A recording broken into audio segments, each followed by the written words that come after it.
ఇవాళ చెప్పబడే కథ మన మడిగిలే చరిత్ర.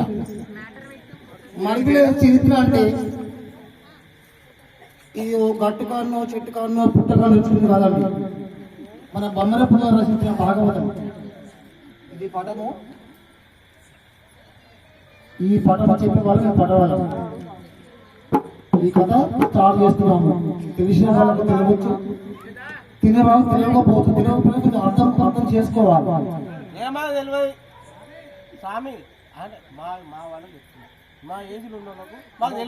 మీ వాళ్ళకి చెప్తున్నావా అంటే మీ మంది అంటే మీ మంది అంటున్నా అంటే మీ వాళ్ళే కదా, అంటే మీరే కదా. కాకపోతే ఒకటి ఏంటంటే మీరేమో ఊరు వాళ్ళు, మేము తీసుకొచ్చిన వాళ్ళు, అంతే తేడా. మా యూత్ వాళ్ళ తెలుసుకోవాలి కదా. బాను అంటే అదా చాడియా నా బాను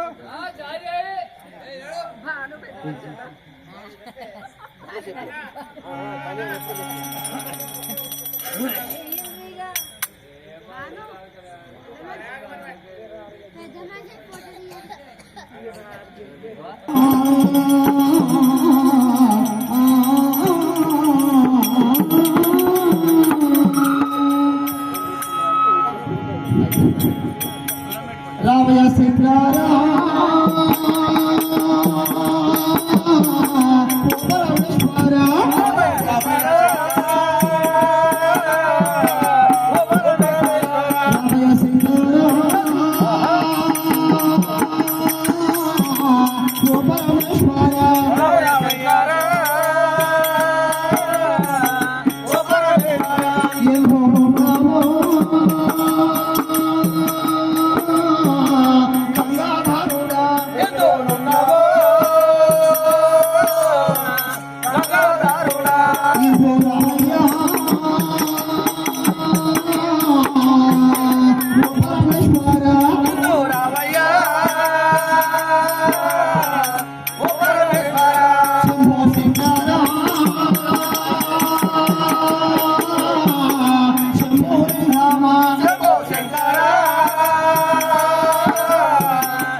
ఆ ప్రకారముగా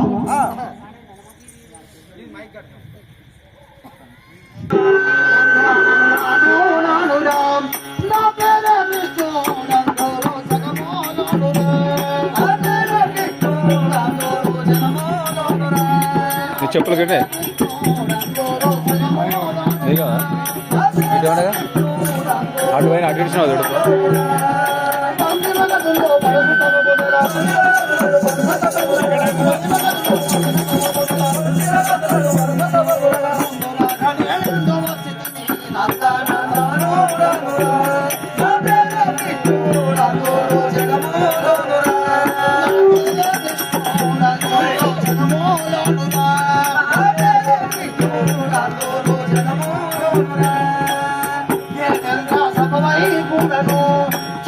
నక్షత్రముల నీలి చోమాదా కూడను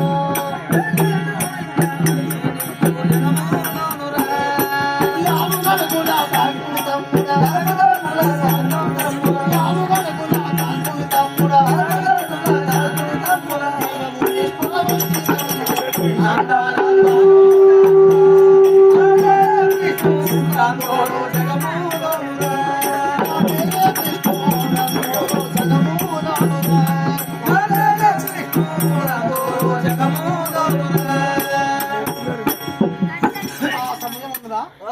అయినా చూడండి ఇగో వీరభద్ర స్వామి ఇతడు వీరభద్ర స్వామి ఈ వీరభద్ర స్వామి అంటే ఇగో శంకరుడు జన్మించిన వాడు ఇతడు శంకరుడు ఈ శంకరుడు ఈయన జన్మించిన వాడు వీరభద్ర స్వామి ఈ వీరభద్ర స్వామి ఎప్పుడు పుట్టి ఉన్నాడో ఈయన పుట్టేసరికి ఆ శంకరుడు నీ చాటు పెట్టుకొని అడ్డు వచ్చి అయినా ఈ వీరభద్ర స్వామి ఈ యొక్క వీరభద్ర స్వామి పుట్టించి ఉన్నాడు శంకరుడు ఎప్పుడు పుట్టించి ఉన్నాడో ఇతడు నీలామేఘం చాటు పెట్టుకొని వెళ్ళిపోతున్నాడు వీరభద్ర స్వామి ఆ శంకరుడు వెళ్ళిపోతున్నాడట పాట వరకు తొలగ తీసుకొని ఆ శంకరుడు వెళ్ళిపోతున్నాడు వెళ్ళిపోతున్న వరకు గప్పంత కళ్ళు పెట్టుకొని చూసాడు ఈ మహానుభావుడు ఎవరు వీరభద్ర స్వామి నన్ను పుట్టించి దాదాపు పారేసి వెళ్ళిపోతున్నాడు నాకు తల్లి ఎవరు తండ్రి ఎవరు దాని వేర్పాట్ల కూడా ఉందా అని అప్పుడు వీరభద్ర స్వామి ఆ పోయే శంకరుడికి నీళ్ళ లేకపోతే తాడు పెట్టి ముందు దురుకున్నాడు ఎవరు నీవు నీవేమంటారు అన్నాడు నీవేమన్నావురా అన్నాడు ఈ ఊరు నాది అధికారుని నేను నా కొడుకుంది నాది నువ్వెక్కడి నుంచో వచ్చి నువ్వెవరు అంటావు అన్నాడు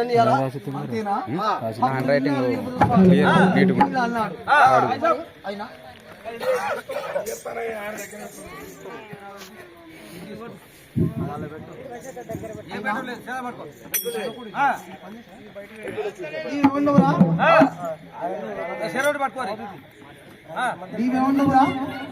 నీవేమండవు నేను వీరభద్ర స్వామిని నువ్వు వీరభద్ర స్వామిని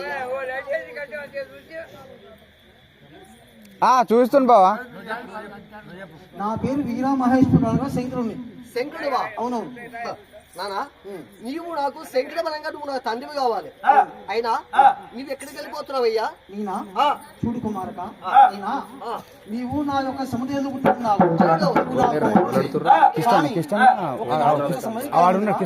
మీ తల్లి మేకలు కాదు ఎవరి పేరు రాసేనా అని పాడుకో ఉన్నది అక్కడ వాళ్ళు ఇస్తే వీళ్ళకి ఇస్తారట పట్టం వారికి ఇస్తారట మీ తల్లి అగ్నికుండంలో అంటే చనిపోయి ఉన్నది ఒక్కసారి వెళ్ళి మీ తాత తమ్ముడిని వెళ్తున్నాను అవునా ఇక్కడ ఈ బండపై నువ్వు ఉట్టి ఉన్నావు నువ్వు నా దారి మార్గంలో అడ్డు వచ్చి ఉన్నావు సరేనా కుమారా తండ్రి అంతవాడు కుమారుడు కలిగి తండ్రిని కష్టపెట్టడం ధర్మత కాదు విన్నావా నడు నీవు కూర్చునే రైతాయిగిరి పర్వతం చిన్నవై ఉన్నది తిరిగి కచ్చేరి కలిసి వెళ్ళిపోవు నేను వెళ్ళి తాతగారి పొరపట్ట వెళ్ళి యుద్ధం చేసేస్తున్నాడు వీరభద్ర స్వామి అనుకున్నాడు శంకరుడు అయినా పులి కడుపులా పులే పుడుతున్నది సింహం కడుపులా సింహమే పుడుతున్నది నా అంత వాడు ఆ కుమారుడు జన్మించి ఉన్నాడు తాత పట్టు వెళ్ళి తాత సంగ పూసేస్తా అంటున్నాడు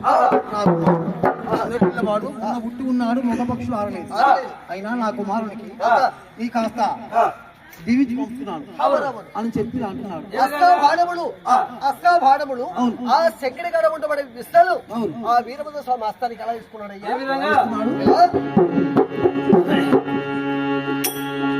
పోరా పోరా వీరా పోరా పోయి చూడరా దక్షిణ పోరా వీరా పోరా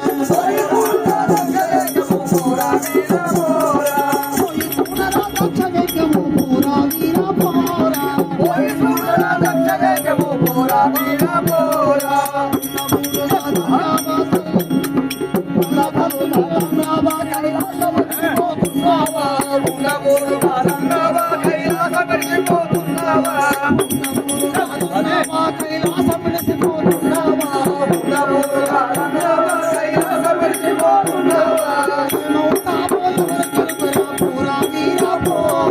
పోయి చూడరా దక్షిణ పోరా వీరా పోరా Bora,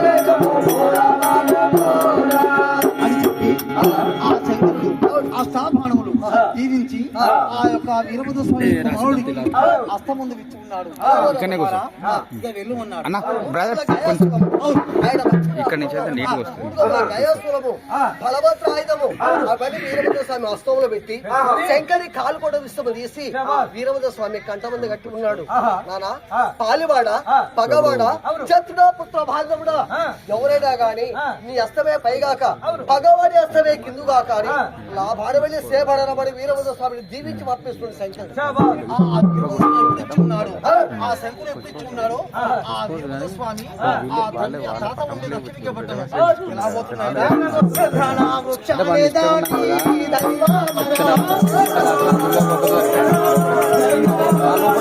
ఎవరు చెప్పకుండా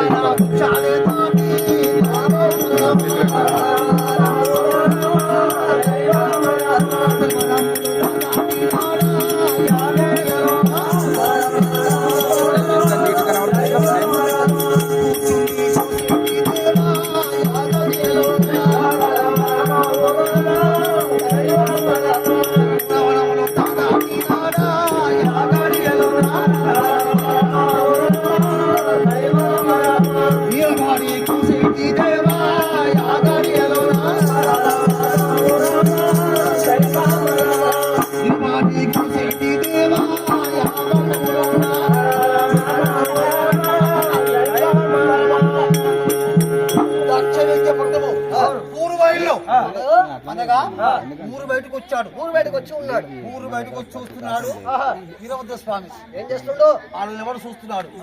ఏమిరా మా తాత ఉండి దక్షిణ పట్టణం వచ్చి ఉన్నాను. అవును మా తాత ఉన్నాడు దక్షిణ పట్టణం లోపల. అయినా ఇప్పుడు నేను వెళ్ళి ఏం చేయాలి ఏం చేస్తావు అని చెప్పి 2 నీళ్లు తాగాలి. ఏం చేస్తావు ఇక అది పోయి గదే పని చేయి. తాతగారి పట్టం పోయి ఒక మూర్ఛా బాణము తీసి ఉన్నాడు వీరభద్ర స్వామి. అవును మూర్ఛా బాణము తీసి ఆ మూర్ఛా బాణము తీసి తాత ఉండి దక్షిణ పట్టణంలో వదిలిపెట్టాడు. పెట్టేసరికి ఆ మూర్ఛా బాణం వచ్చి దక్షిణ ఎప్పుడు ఉన్నాదో 133 కోట్ల దేవేంద్ర దేవతలు చూసిపోయినారు. అందరు చూసి ఉన్నారు. 33 కోట్ల దేవేంద్రాదేవతలు చూసి ఏమనుకుంటున్నారు? అయినా వీరభద్ర స్వామి పుట్టిండు వీరాధాడికి తాళలేమని ఎవరి భార్యల వల్ల సంఖ్యంతి పెట్టుకుని ఎవరి పట్ట వాళ్ళ వెళ్ళిపోయి ఉన్నారు. అక్కడ వెళ్తున్నారయ్యా 33 కోట్ల దేవేంద్ర దేవతలు దక్షిణ పట్టం లోపల ఆ మూర్ఛ బాణం వచ్చి చెప్పుకొని ఉన్నాడు. ఎక్కడి నుంచో దాడి వస్తున్నది. మీరు తాళచాలమని చెప్పి ఎవరు ఉండే భార్యని వారు సంఖ్య ఎందు పెట్టుకొని వారు ఉండే వాసం ముందు ఎలా పోతున్నాయినా వాళ్ళు ఎలా పోతున్నారు? ఎలా పోతున్నారు? కూర్చుండి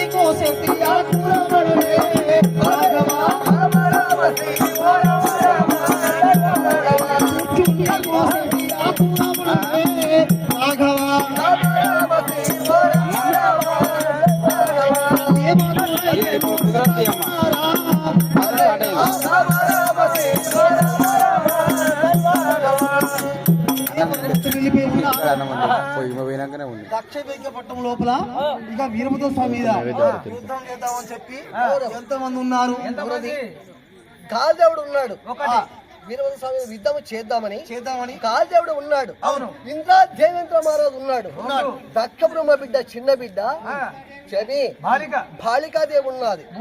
దక్ష ప్రజాపతి గడి కోటి కావాలి మొత్తం కూర్చున్నది బాప్ర కోటి విధులంచారి విధమ్మ. విధమ్మ అంటే మామూలు స్త్రీ కాదు. ఎలాంటి తెలుసా? మాందాత రాజును బట్టి మధ్య వీరులకి జూదం ఆడించింది. ఓలలాంటి రాజును బట్టి ఓళ్ళాడించింది.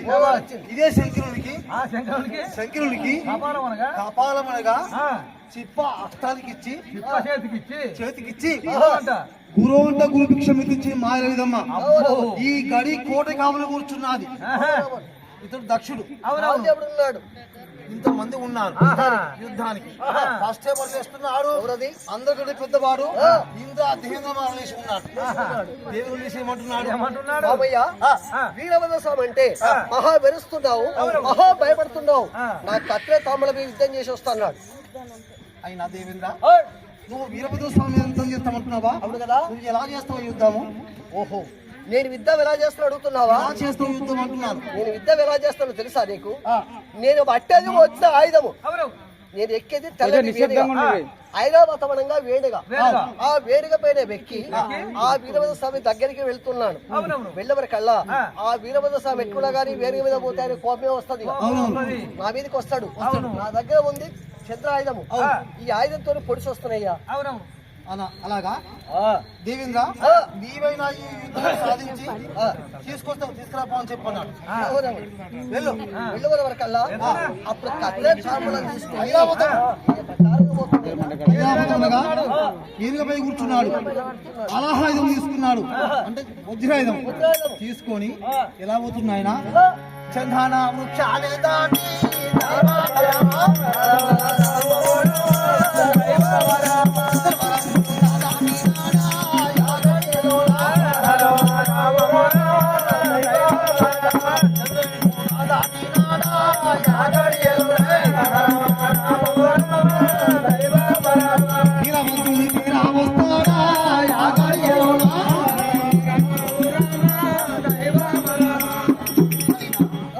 ఈ యొక్క దేవేంద్ర మహారాజు ఐరావతుడుగా చిలటి వేగమై కూర్చున్నాడు. వజ్రాయుధం తీసుకొని యుద్ధానికి వస్తున్నాడు. యుద్ధానికి వస్తుంటే వచ్చేవాడిని ఎవరు చూసి ఉన్నారు? వీరభద్ర స్వామి చూసి ఉన్నాడు. కంపంత కన్ను పెట్టుకుని చూసి ఉన్నాడు వీరభద్ర స్వామి. ఏమిరా యుద్ధానికి వస్తున్నాడు నా మీదకి అని చెప్పి చూశాడు. చూసేమనుకున్నాడు, ఏమనుకున్నాడు? వీరితో యుద్ధము వీడు మరి నాతో యుద్ధం చేయలేకుండా అసలు వెళ్ళిపోవాలి. వీడే సరాసరి నా మీదకి యుద్ధానికి వస్తున్నాడని అప్పుడు వీరభద్ర స్వామి ఆలోచించాడు. దీనికి ఏమాయుధం అన్నాడు. ఏమైనా హలాయుధం అనగా ఏమి? నాగలి, కృతయుగము, శ్వేతయుగము, ద్వాపరము, కల్లా కలియుగానికి మా రెడ్డి కాప వాడు దున్నే హలాయుధం అంటే నాగలి. హలాయుధం అనగా నాగలి. నాగలి వచ్చే దేవేంద్రుడి మెడలో వేసి ఉన్నాడు. వచ్చే దేవేంద్రుడి మెడలో వేసి ముందుకుంటే వచ్చి పాదక్కడ పడ్డాడు. కింద పడేసరికి ఏం చేస్తున్నాడు? వీరభద్ర స్వామి కోప భాగవట్లేక 4 దెబ్బలు కొట్టుకున్నాడు. అప్పుడు దేవేంద్ర మహారాజ్ ఏమంటున్నాడు? స్వామి నన్ను కాస్త రక్షించండి స్వామి అన్నాడు. ఎవరు నీవు అన్నాడు? నేను దేవేంద్ర మహారాజు. దేవేంద్ర నీవు రక్షిస్తే మాకేం లాభం చూపిస్తున్నావయ్యా? నేను కాస్త కైలాసం పోతే మీ నాన్న రాజకచేరి పైన కూర్చుంటాడు.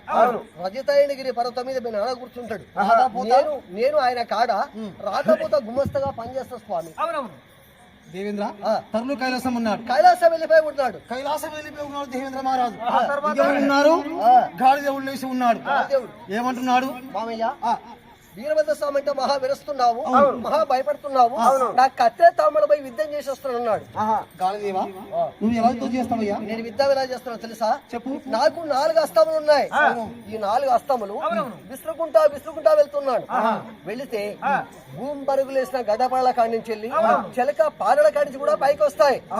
ఆ వీరభద్ర స్వామి దగ్గరికి వెళ్లి 4 అస్తాలు ఒకసారి విసిరితే ఒకటే కాక మాత్రమే పైకి వస్తాడు వీరభద్ర స్వామి. మధ్యకు రాగానే 4 అస్తముల దగ్గర గుంజుకుంటే పైకి వస్తున్నప్పుడు ఎలా వస్తాడు వీరభద్ర స్వామి? శిరస్సు పైకి ఉంటది, పాదాలు కిందుకుంటాయి. 4 అస్తాలు ఒక్క దగ్గర గాలి లేకుండా గుంజుకుంటే శిరస్సు పాదాలు పైకి అవుతాయి, కిందికి అయింది. ఆయన చేతిలో ఉండవడే 30 అస్తాలకు ఉన్న ఆయుధాలు ఆయన దగ్గర కూర్చుకొని చనిపోతారయ్యా. అట్లా వధించి వస్తావా? ఈ యుద్ధము సాధించామనుకుంటున్నాను వెళ్ళవయ్యా అన్నాడు. వెళ్తున్నాడు. వెళ్ళమనేసరికి ఈ గాలిదేవుడు 4 రెక్కలు కలవు. గాలిదేవునికి 4 రెక్కలు కలవు. ఆ 4 రెక్కలు విసురుకుంటూ చల్లటి గాలి చేత వస్తున్నాడు. ఈయన గాలి చేత వస్తుంటే కింద ఉన్న చిలకపారలు, గడ్డపారలు, వృక్షములు, పర్వతములు ఇలాంటి గుట్టలు మొత్తం పైకి వెళ్ళిపోతున్నాయి ఆ గాలికి. మరి ఈయనకి ఎలా ఉన్నది? ఎలా ఉంది? పొద్దున్న దాకా మన రెడ్డి కాపుల వారు పొద్దున్న దాకా శేనవని పోయి వచ్చి వాళ్ళు చాకిరి చేసి కష్టపడి అలస్తాయి వచ్చి ఇంటికి వచ్చి పడుకుంటే దాసి వాళ్ళు పంక ఊపినట్టు. అంటే విశ్వనగర్ అప్పుడు ఎందుకంటే విశ్వనగర్ ఊపేది. ఎందుకు ఫ్యాన్ లేవా? ఏంది అప్పుడు లేవు. అప్పుడు ఫ్యాన్లు ఉన్నాయి. ఫ్యాన్లు కూడా లేవా? లేవా? ఏమీ లేవు. కూలర్లు దాసి వాళ్ళు ఇలా గాలి పంక ఊపినట్టు గాలి చల్లటి గాలి వస్తున్నారు. అప్పుడు చూసి ఉన్నాడు వీరభద్ర స్వామి.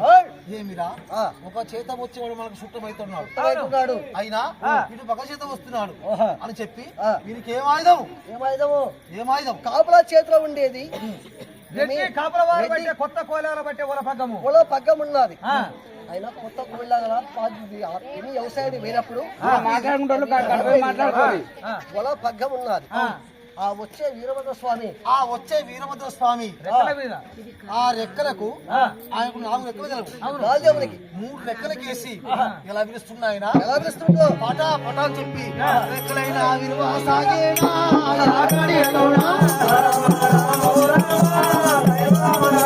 రెక్కలైనా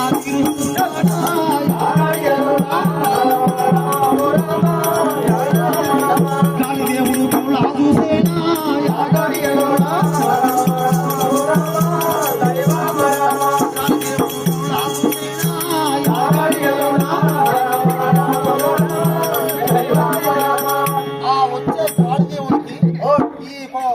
కొత్త కోలాలు ఆగబట్టి ఒల పగ్గం వేసి 3 రెక్కలకి వేసి పటా పటా అని చెప్పి 3 రెక్కలు విరిచేసాడు ఉన్న ఒక్క రెక్క ఇరువబోయాడు ఆ ఒక్క రెక్క కూడా ఇరువకల్లా అప్పుడు గాలి ఉన్నాడు వీరడా వీరడా వీరభద్ర స్వామి నన్ను కాసి రక్షించండి స్వామి అన్నాడు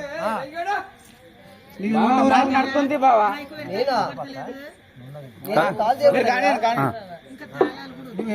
నేను గాలిదేవుడు స్వామి గాలిదేవుడు అవుడు కదా నేను రక్షిస్తూ మాకేం చూపిస్తున్నావురా కలియుగానికి నేను ఒక్క హస్తం వదిలిపెడితే నేను సురగా గాలిదేవుని నెలకొంటాను కళ్ళ కలియుగానికి కాపులు కళ్ళలు కడుతున్నారు ఆ కళ్ళల కాడ సురగా గాలిదేవుని నెలకొంటా నేను లేకుంటే జనంలోకి ఉడికి సాక్షి స్వామి తర్వయ కైలాసం ఉన్నాడు కైలాసం వెళ్ళి ఉన్నాడు ఎవరున్నారు బాలిక దక్ష ప్రజాపతికి 101 మంది కుమార్తెలు ఎంతమంది దక్షుడికి 101 మంది కుమార్తెలు 101 మంది అవును అబ్బా ఈ తెలంగాణ కడపల 101 మంది పుడితే రోజు ఒక వేళ అమ్ముకోతిందు నమ్ముకుంటారు కూతుర్లు నేను అమ్ముకుంటాను నీ గజమాన్ పని కెట్టిలో వచ్చింది నేను అమ్ముకుంటాను నాను ఏముగా మాట్లాడావు గాని 101 మంది ఉంటే ఇప్పుడు రేపు ఆదివారం అంగడి మనిషి ఒక్క దుకాణం పెట్టిస్తా టమాటాలు బెండకాయలు దొండకాయలు పచ్చిమిరకాయలు గిట్లాగా నేను అమ్ముకుంటాను నాను నీ చెవులు పాడైపోయి నీకు ఎట్టిలో వచ్చింది అలా కాదురా 101 మంది కుమార్తెలు దక్షునికి 101 మంది కుమార్తెల్లో చిన్న భార్య బాలికాదేవి ఆ బాలికాదేవిని ఈ గాడిదేవునికి వివాహం చేసి ఇంట్లో ఎటు ఉంచుకున్నాడు దక్ష బ్రహ్మ అంటే దేవతలు అప్పుడే ఎటో ఉంచుకోవడం మరి ఇప్పుడు అంటారు కదా ఏం రాలే ఇప్పుడు అంటారు కదా ఏమని ఇల్లరీకమని కాదురా ఇల్లటమా చూడబ్బాయి ఆడపిల్లలు ఉంటే ఒక అబ్బాయిని తీసుకొచ్చి ఇంట్లో ఎటో ఉంచుకుంటున్నారు అది వినటం ఆ చిన్న కుమార్తె బాలికాదేవి లేచి ఉన్నది ఈ బాలికాదేవి లేచి ఏమంటున్నది వీరభద్ర స్వామి అంటే ఒక చెంప కొడితే శీల రక్తం ఉన్నది ఒక చెంప కొడితే పాలున్నాయి వీరభద్ర స్వామి పెద్ద మునగాడు ఈరుడు ఆయన నేను యుద్ధం చేసి వస్తాను నువ్వు ఆడస్త్రీ అతని మీద యుద్ధం ఎలా చేస్తావు తల్లి నువ్వు నేను ఆడస్త్రీనా అవును నా గురించి నీకు తెలుసా తెలుసా నువ్వు నా కుమార్తెవు నీ గురించి నాకు తెలియకపోవడం ఏంటి నా గురించి తెలుసు నేను యుద్ధం చేసేది తెలుసా నీకు ఎలా చేస్తావు యుద్ధం మరి మొన్న బేగం భద్ర 3 పడిచి వచ్చిన ఏంటి పప్పడికాయ ఎలా అయింది అయినా అమ్మా నువ్వు యుద్ధం ఎలా చేస్తున్నావు అన్నాడు దక్షుడు ఎలా చేస్తానంటే వీరభద్ర స్వామి ఎప్పుడైనా కానీ ఆడచిన దాని ముఖం చూడలేదు అవును అంతే కదా అడవిలోనే ఉన్నాడు ఆయన ఆడచిన దాని ముఖం చూడలేదు కాబట్టి మేలడే సీర కడుతున్నాడు మేలడే జాకెట్ కొట్టుకుంటున్నాడు లేబర్ తీసుకుంటారా ఇక్కడ తీసుకున్నా లేబర్తా లేదు